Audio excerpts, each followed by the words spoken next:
Olá pessoal, tudo bem com vocês? Aqui é o professor Railson, certo? Então, vamos dar continuidade, né, a tudo que a gente foi vendo para o preparatório do CIS de 2020, né? E a gente vai começar a fazer toda a revisão pela disciplina de artes, tudo bem? Então, como está lá no cronograma, tudinho, artes vai abordar alguns pontos, né, como a questão da expressão do corpo, vai abordar também os elementos do teatro, a gente vai ver como foi o teatro no Brasil, as artes literárias, ok? Então vamos começar, tá bom? Então vou marcando aqui e a gente vai acompanhando, ok? Então é o seguinte, a gente vai ver a questão do teatro e as linguagens, né? As linguagens artísticas, pode ser questão de expressão, né, do corporal, como você age, e essa expressão pode gerar uma linguagem corporal também, né? Então, a gente vai vendo esses pontos aqui. Então, como está colocado aqui, né, que a expressão corporal é uma forma de reação, né, a forma como você lida, como você pode expressar suas ideias, não precisa ser necessariamente pela fala, então pode ser o comportamento, né, como o ser humano vive. E muita dessa comunicação, pessoal, vocês sabem que ela é uma comunicação não verbal. Não verbal, né, porque não é só na fala, não é só na escrita, né, o seu corpo fala, né, expressa as ações. Então, as palavras-chave que a gente pode abordar para uma prova, para algo que podem colocar, né, que é uma intercomunicação não verbal, tá bom? Não verbal. E porque as nossas expressões, elas são muito anteriores à nossa fala, ao surgimento, né, da escrita também. Então, isso já vem muito antes, né?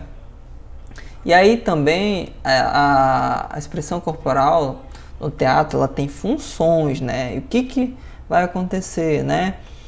Porque a forma como você age, você pode ver em filmes, em novelas. Além da forma de falar, né, do personagem, ele tem as atitudes dele, né? A forma como ele age, né? Então, tudo isso faz parte do personagem. Então, a expressão corporal dele faz todo sentido, porque não adianta você trocar um ator por outro que vai ficar tudo bem, porque tem a sua forma, ele não é só interpretar a forma de falar, são as suas atitudes também, tá bom? Então, isso vai de acordo com o que o diretor, né, da peça colocou pro ator, né, colocou pro personagem, que o ator vai ter que agir, tá bom? Então, isso tem a ver com a expressão corporal, certo? E aí a gente tem a linguagem corporal, que seria, né? É uma ferramenta de comunicação, pois a forma como você age não precisa... por exemplo, quando você dá um joinha, né? Você pisca o olho assim, então já transmite uma mensagem. É uma linguagem corporal que a gente tem para transmitir, além da fala, né? Então, o nosso corpo, como foi colocado, fala e ela possui essa linguagem, né? E aí, com isso, se a gente conseguir dominar e entender como funciona isso, a gente vai conseguir entender melhor, né, o que os outros estão falando e transmitir melhor a mensagem, tá bom? Então, tem um texto aqui pra gente ir pegando, mas a gente vai trabalhar muito com mapa mental, porque são ideias, né, gerais, e a gente vai vendo exatamente os principais pontos que a gente precisa trabalhar, tá bom? Eu coloquei até que tem um desenho de como os personagens eles estão agindo, né? E de acordo com cada um, a gente vai tendo mais ideias, né? E o que eles estão fazendo. Ok. Então temos um mapa mental que eu coloquei aqui a respeito do teatro, tá? A respeito do teatro em si. Aí a gente tem o teatro no centro, que tem vários pontos. As próximas lousas que vão aparecer aí detalhando a respeito do teatro, tá? Que é isso aí que vocês estão vendo, né? Só que eu vou colocar mais perto, né? Mas o teatro vai falar de como tá aí, certo? Tríade essencial, vai falar da dramaturgia, importante porque um dos pontos, né, que vão ser tratados é a respeito da dramaturgia lá nas artes literárias. E aí a dramaturgia já tem os detalhes que a gente vai ver, certo? E aí a gente tem os gêneros contemporâneos de hoje em dia. A gente tem a arte como uma representação, né, da representação em si, de tudo isso. E a história mesmo, né, do teatro, como foi ocorrendo. Ok? Então, vamos ir detalhando aqui. Deixa eu avançar aqui. Então, beleza, né? O primeiro ponto é a respeito dessa tríade essencial. Mas o que é isso, né? As bases, né? Os pilares. Para o teatro a gente tem o ator, né? Tem o texto, tem o público. Então, como é o detalhe de cada um? O ator, como a gente pode ver, é aquele que faz a ação, tá? É aquele que representa o que foi colocado para fazer, né? O que vai dar ação, né? Na história. Então, a gente tem o ator. E aí o ator tem o texto, né? O texto não é só que a gente às vezes está acostumado a palavra, assim, o que está escrito ali. Não, o texto são as ações, né? A forma de agir, também as falas, mas também tudo que envolve o que o ator tem que fazer, ou das coisas que tem que ocorrer através de texto, né? São as ações. E tem o público que vai assistir. Então, como é colocado? É aquele que assiste a ação que está acontecendo ali. Então, quando não há o público ali em si, né, não se trata de uma apresentação de fato, é um ensaio. Como tem os ensaios, depois a ação mesmo com o público. Desculpa, vamos lá. Aí a gente tem essa tríade, tá bom? Essa tríade que, como a gente está colocando aí, tem o ator, certo? Aí a gente tem o texto, certo? E o público. Muito importante cada um desses pontos, certo? E aí a gente tem a dramaturgia. A dramaturgia é um dos pontos lá também da arte literária, né? Turgia. E aí tem vários tópicos para a gente ver. A questão como, por exemplo, o enredo, a história em si, né? Que é a sequência de fatos, o que vai acontecer um após o outro, certo? Então a gente tem a dramaturgia aí a questão do enredo, certo? Da história. E aí tem o conflito. O conflito ocorre, deixa eu botar aqui, a questão do conflito é a relação entre cada um dos personagens que vão ocorrendo ali, que pode ser de alegria, de ódio, tudo que vai ocorrendo ali no momento, para que a história se desenvolva. Então a gente vai ter os conflitos, os problemas que precisam ser resolvidos, certo? Coloca aí desprezo, né? Amor, né? Tem muito nessas histórias, né? E aí as peças elas são divididas em atos, são divididas em cenas, né? Então no roteiro que a gente vê, né? A gente tem ali a questão dos atos, né? Que são algo geral, bem grande, né? E aí dentro dos atos tem as cenas, né? Dependendo de onde vai ocorrer. Então são os atos e são as cenas, ok? Então ali a forma como é dividido. Então é importante colocar esses pontos. Aí tem o tempo, né? Porque a questão do tempo funciona da seguinte forma, porque não é o mesmo tempo que ocorre uma peça, em mais ou menos 1h30, 2 horas. Não é necessariamente o tempo que está sendo desenvolvido na história. A história ali em si pode estar ocorrendo em anos, meses, né? Ou um tempo menor mesmo. Por exemplo, quando o personagem está pensando, aí tudo que acontece na história é o pensamento dele, que ele passa um monte de tempo, mas quando volta para a história do personagem fora do pensamento, passou ali alguns minutos só. Então, o tempo ali é diferente do tempo real, né, da peça. Pode ocorrer isso também. Então, essa é a ideia de tempo, o tempo dramático, né? Aí a gente tem o clímax. O clímax ali é o ponto alto, onde tudo vai se envolver, né?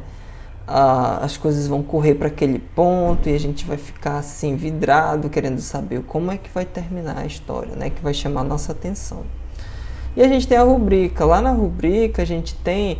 Quando a gente tem uma peça de teatro ali, né, o roteiro, né, aí além não é como um texto em prosa, né, como um livro, um romance comum, em que tem lá a fala dos personagens E aí o narrador vai explicando pra gente tudinho. Não, nesses textos lá tem a rubrica, lá tem dizendo assim, agora é a hora de bater palma, né? Os personagens aí a hora de tipo mostrando o lugar onde vai acontecer, como um roteiro que você só vai seguindo aqueles pontos, ela consegue montar uma história, né? É ele que ele coloca aí, né? É uma orientação, vai estar em parênteses, vai estar destacado ali. E aí vai falar sobre movimentação, aí os atores fazem isso ou aquilo a respeito. Então, como vai estar representado os roteiros, né, do teatro. Então, tem a rubrica. Tudo isso fazendo parte da dramaturgia. Então, aí a gente também tem os gêneros contemporâneos, né, de hoje, que a gente tem pantomima, os bonecos, né, sombras, musical, teatro de rua. Pantomima é o teatro mudo, como a gente via lá na questão de Charlie Chaplin, né? Ele fazia alguma coisa e quando alguém ia falar, aí aparecia as palavras, né, ali. Então, esse da questão da pantomima, o teatro mudo, você vai fazendo as ações e a pessoa vai acompanhando essas ações.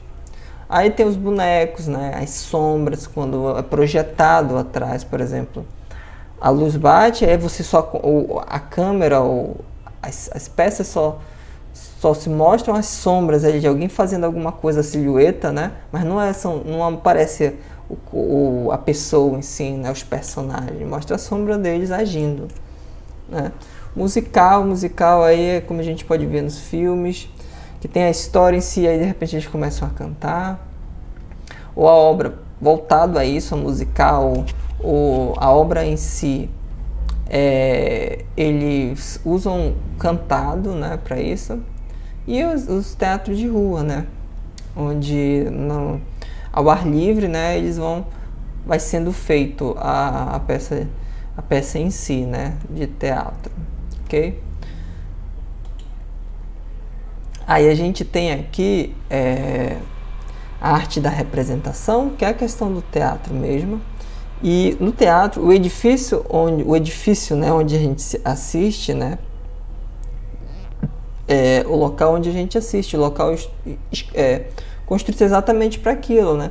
Legal que Manaus tem um exemplo excelente de teatro, né, que é o Teatro Amazonas, que é bem claro assim pra gente, onde surgiu, né, ali em 1896, no dia 31 de dezembro, né, foi inaugurado o Teatro Amazonas. E o que tem um palco, né, tem as cadeiras ali, tinha nas laterais altas, né, tudo para as pessoas verem os espetáculos, né. Só que também não é focado só aí, né? Porque hoje em dia a gente tem outros teatros aqui na cidade. Tem o Teatro La Salle, né? Tem o Teatro Manauara. Então, esses locais não são um edifício próprio, né? Por exemplo, o Teatro Manauara é no shopping. Então, tem lá as coisas que ocorrem no teatro. Mas são locais próprios para que seja encenado, tá? As obras. Ok, aí um outro aqui ponto no mapa mental destrinchando mais essa questão dos locais, né? A gente tem alguns elementos físicos lá, né, no teatro. A gente tem o quê? A gente tem o camarim aqui, né? Local onde eles se preparam para fazer para se preparar, né, para as peças. Tem o cenário tudinho lá, o ambiente onde vai ser interpretado, o palco em si, né, onde vai ocorrer a peça, o palco, né, aí tem a iluminação, importantíssimo também, a luz fundamental, onde se deve iluminar para fazer os efeitos também, não é só eles agem aí.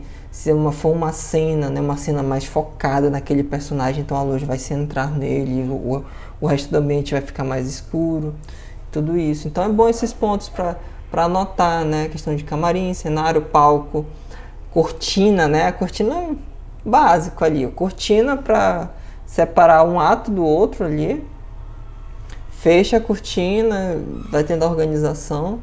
abre, começou um outro ponto, né? E aí tem figurino, né? Ele coloca o proscênio, avanço de palco, coxia, né? Todos esses pontos, como são colocados aí no mapa mental, né? São os aspectos físicos, né? E aí a gente tem os tipos físicos do teatro, né?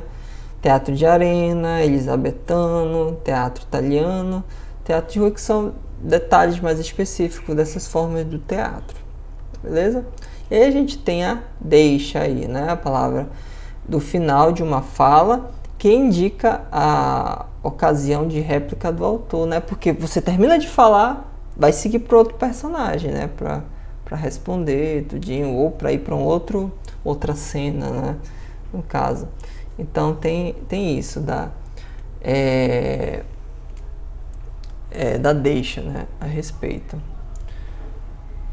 Beleza, então, gente, vamos lá, vamos vendo cada um desses pontos, porque além desses, a gente tem ali da história, né? O teatro surgiu lá na Grécia e foi escrita a primeira vez lá, né? Tem esse nome, Teatron, né? Que é um lugar onde se vê, né? Beleza. E tem o gênero do teatro clássico lá no passado, né? Que tem a tragédia, tem a comédia, tem a farsa. A tragédia, né? Que era o que era mais visto, né, pelos nobres, falavam de tudo aquilo que acontecia, que o tipo do oráculo Édipo também teve, então em que aconteciam algumas coisas, né, os deuses colocavam e puniam os homens. Era muito visto pela elite mesmo a questão da tragédia, que também tinha a questão da catarse aí, né? Quando as pessoas viam o que acontecia com os personagens de ruim, as pessoas tinham aquela sensação ruim também, né? De dor, tudinho, e as pessoas... Essa sensação era a catarse, né? Mas era muito visto assim na questão da elite, porque para a parte do povo era muito trabalhada a questão da comédia, né? Questão de...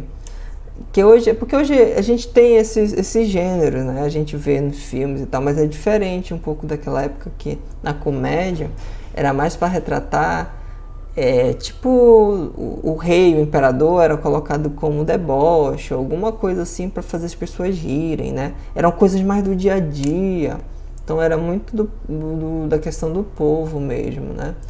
Aí tem a questão da farsa aí, que também entra um pouco nessa questão de comédia, mas lá na farsa era mais questão de caricaturas, de coisas para imitar os líderes também nas peças, né? E o que a gente tem também, né? Tem uma relação aristotélica, né? Porque na questão de Aristóteles, né? Ele coloca a ação, né, sobre o que é feito, o tempo, né, de quando é feito e o espaço de como é feito, ok? Então, ó, no geral é muito bom essas palavras para, caso apareça em prova, a gente ter sempre em mãos, né, a respeito do teatro, tá? E aí lá também fala sobre a questão do teatro no Brasil especificamente, né, como é que funciona a respeito do teatro. Aí o teatro do Brasil, o que seria, né?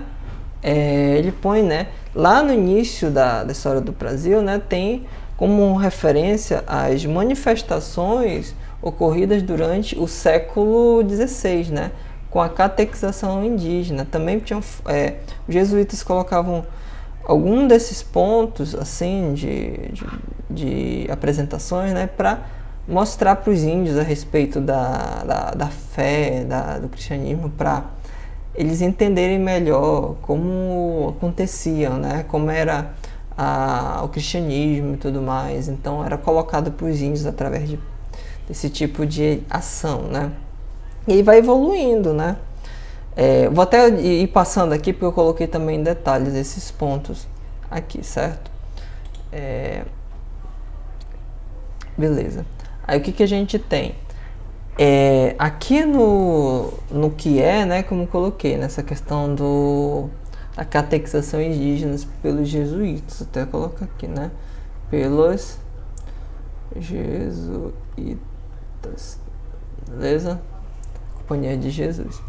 E aí a gente tem aqui a evolução, né, do teatro, que mudou bastante, né, e tem essa transformação com a chegada da família real, que teve que vir para o Brasil, né, devido às guerras napoleônicas, tudinho. E foi um decreto, né, um decreto de Dom João VI, né, ele determinou a melhoria do teatro porque a elite estava aqui, era a forma de distração da época. Imagina que hoje tem as novelas, porque todo mundo para ver, né? Muita gente já fez isso de parar para assistir, né? Para se entreter, a gente vê filme. Naquela época, como também não havia televisão, não haviam esses pontos, para entreter, para as pessoas se divertirem. Pô, passei a semana trabalhando, fiquei trabalhando, o que eu vou ter de diversão? Tinha um teatro. Bom, então, quando o Dom João VI veio para o Brasil, com toda a corte, né, portuguesa, eles queriam um lugar digno para assistir, né? O melhor... as peças teatrais, né? E aí ele passa a receber os espetáculos aqui no modelo francês, né? Que era a diversão para o povo da mais alta corte lá, né? Então, ó, ele pede aqui a melhoria do teatro. Então teve essa evolução, no caso, né? E aí tem a comédia de costumes, né? Que a partir daí, né, disso, né, surge esse tipo de comédia, né? O propósito era apontar as situações no país, né, que era muito precário ainda, as coisas a gente vê ainda hoje, mas o índice era muito ruim, então, e leva a isso aos espectadores entre os principais autores da época, né? Teve o Gonçalves Dias, para destacar isso, o Álvares de Azevedo, Casimiro de Abreu, né? Como é colocado aí, o Castro Alves. Então eles levam essa questão da comédia, né? Dos costumes, de como as pessoas agiam naquela época, né? E tem aí isso então é muito assim dos costumes, né? Muito brincar esse tipo de coisa, né? Então era muito da questão do teatro, de como as pessoas agiam e tal. Mas aí foi evoluindo, que chegou ao ponto de um teatro realista para tratar mais as situações de hoje em dia. Por exemplo, ele coloca aí, né? Lá em 1855, então passou para trás a questão dos dramalhões, aquelas coisas mais só para diversão ali, e foi expondo conflitos sociais da época, né, para mostrar como estava a situação na época, né, a realidade, tudinho das pessoas. Então, tem essa questão realista, tá? Então, a gente viu lá a questão do teatro no corpo da expressão, né, os elementos lá no mapa mental, como foi o teatro aqui no Brasil, a gente vai vendo, né, essa questão da linguagem artística e tudo bem. E aí a gente agora vem para o ponto das artes literárias também, né? No geral, tudinho. A gente até vê em língua portuguesa esses pontos, né? A questão da poesia, dos poemas, que tem os versos, que tem as estruturas, e eles vão sendo trabalhados. Aí tem o conto, né? O conto é muito parecido ali com o que a gente vê na dramaturgia, né? Que tem ali a narrativa, aí tem os conflitos, o desfecho, o clímax, né, o ponto alto, o desfecho, tudinho. Então tem o poema e a poesia, né, que tem estrofes e versos. Aí a gente tem nos contos, no romance. O romance é o livro comum que a gente vê, né, a história corrida mesmo, que tem os parágrafos, certo, né, capítulos, tudinho. E aí tem as novelas e a dramaturgia mesmo em geral, né. Hoje a dramaturgia está muito além dos teatros, né? Mas ali nas séries, né? Tinha as novelas, mas a novela é muito longa, né? São séries longas, mas tem as séries, minisséries, né? Que vai sendo por temporadas, então vai se adaptando. O que a gente tem aqui no conceito de artes, os tipos, né? Conceitual, né? Que essa arte conceitual é na qual, né, o conceito envolvido precede, né, as preocupações estéticas, então é mais a questão conceitual da arte em si, né? Aí tem a questão visual, né, a questão da pintura, de desenho, então, bem geral, do que poderia ser arte na fotografia, né, muitos Muitos trabalham com fotografia e sabem de cada detalhe como é importante, a questão da luz, né, das posições ali para poder conseguir algo muito bacana, assim, sabe? A questão da arquitetura, né, o design das coisas, importantíssimo, né? Aí a questão literária, né, como foi colocado ali, que é a expressão oral, né, e abrange, né, a questão do épico, as lendas, os mitos, né, os mitos em relação às origens das coisas, o que é verdade para um povo. A lenda é como uma história que é para dizer sobre como a lenda do rei Arthur, né, como poderia acontecer, né, e tudo mais. Aí tem as questões performáticas, que aí a arte em si, a questão das danças, na música, e o teatro que vai entrar ali também, né? Ópera e muito mais. Questão digital. Na questão digital, aí a gente tem as artes gráficas computadorizadas, né? O 2D, 3D, ele coloca então aí no computador, né? Bem moderno mesmo. Mas aí tem antigamente tinha o medieval, né? Que tinha o objetivo de organizar os conteúdos a serem ensinados na época, né, renascentista. Aí tem a tecelagem, né, tem a alfaiataria, da questão da costura, né, agricultura, alvenaria, porque tudo isso passava por arte. Vocês podem ver o desenho das construções antigas, toda detalhada, tudo era visto em detalhes para a construção, né, as obras antigas que a gente pode ver no centro da cidade mesmo, ou em fotos, muito detalhista a cada ponto que era trabalhado como arte. Tudo isso envolvia as questões de arte, ok? Então, no geral de artes, o que eu quis propor aqui para vocês? Colocar todos os pontos que estão no edital, na questão da arte, falando do teatro, dos elementos, né, como foi aqui no Brasil. Coloquei mapa mental, eu vou disponibilizar essa lousa para vocês consultarem, riscarem, anotarem, porque o foco muito é nas palavras-chave, né? O que pode cair na prova para ser visto, né? E qualquer dúvida, entre em contato, vamos organizar direitinho, né? Para a prova, né? A prova está chegando e a gente vai trabalhando, vamos vendo esses detalhes, tá? Qualquer coisa manda mensagem e a gente continua, tá bom? Até a próxima, gente, para a prova do SIS 2020, que é no dia 1º de junho, tá bem? Então é isso, pessoal.